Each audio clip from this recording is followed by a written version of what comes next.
Breaking news sa katatapos na laban ni Danny Garcia versus Daniel Gonzalez. Akala ko boring na ang laban mga boss dahil round 1 pa lang puro takbo na ang ginawa ni Daniel Gonzalez. Habang si Danny Garcia naman relax lang sa mga unang round. Hindi ganun kadami sumuntok itong kalaban ni Danny Garcia.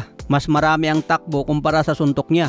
Kaya ang ginagawa ni Danny Garcia, sinusubukan niyang ikat itong si Daniel Gonzalez. Pero magalaw talaga itong si Gonzalez, nag-feeling Floyd Mayweather. Pero pagdating nga po ng round 4, tinamaan ng solid counter hook ni Danny Garcia.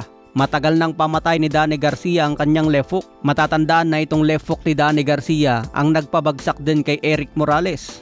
Kaya ito ang tumapos ngayon kay Daniel Gonzalez, tinamaan ng counter left hook ni Danny Boy Garcia.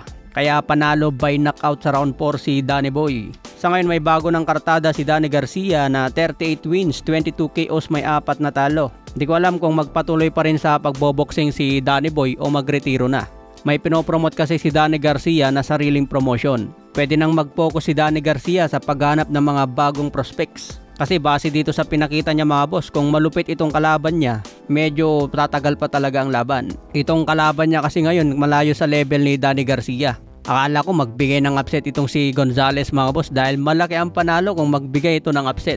Sa iba pang balita, Johnny Vic Alimcanoli nagpayag ng isang mensahe kung saan target si Terence Crawford.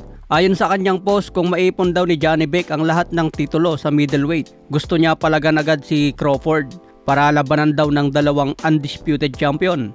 Nakatakda ang unification fight ni Johnny Vic versus Erislan de Lara sa December 6. Co-main event ito sa laban ni Pitbull Cruz versus Lamont Roach Jr.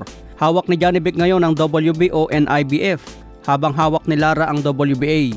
Kung manalo dito si Johnny Vic, isang belt na lang ang kailangan niya para maging undisputed champion. Ito ang WBC belt na hawak ngayon ni Carlos Adames. Kaya abangan natin yan si Johnny Vic mga boss kung matuloy ang bakbakan kay Crawford sa 2026. Sa iba pang balita, Dimitri Bivol magaling na ang kanyang operasyon. Nagbalik na ito sa training at sinabing handa na ulit lumaban. May usap-usapan na tuloy pa rin ang trilogy ni Bivol at Beterbiev sa 2026. Ito pa rin ang possible fight para kay Bivol dahil ito dapat ang mangyari ngayong taon. Nagkaroon lang ng operasyon si Bivol kaya naantala ang laban. Pero ngayon nagbalik na sa training si Bivol kaya pwede na ulit pag-usapan ng trilogy. Sakto lang ito mga boss dahil hindi natuloy ang laban ni Arthur Beterbiev kontra Nicholson.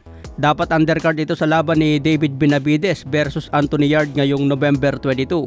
Pero hindi na nga po natuloy si Arthur Beterbiev kaya pwede na siyang mag-antay kay Bivol. Huwag na lang muna lalaban si Beterbiev sa ibang boksingero para hindi ito magkaroon ng problema. Baka magkaroon kasi ng injury, mapospon na naman ang laban niya kay Bivol. Ganon din si Bivol mga boss, baka lumaban pa ito sa isang tune-up. Maganda, rekta na agad ang trilogy nila dahil tumatanda na rin itong si Beterbiev. Okay mga boss, hanggang sa muli nating updates.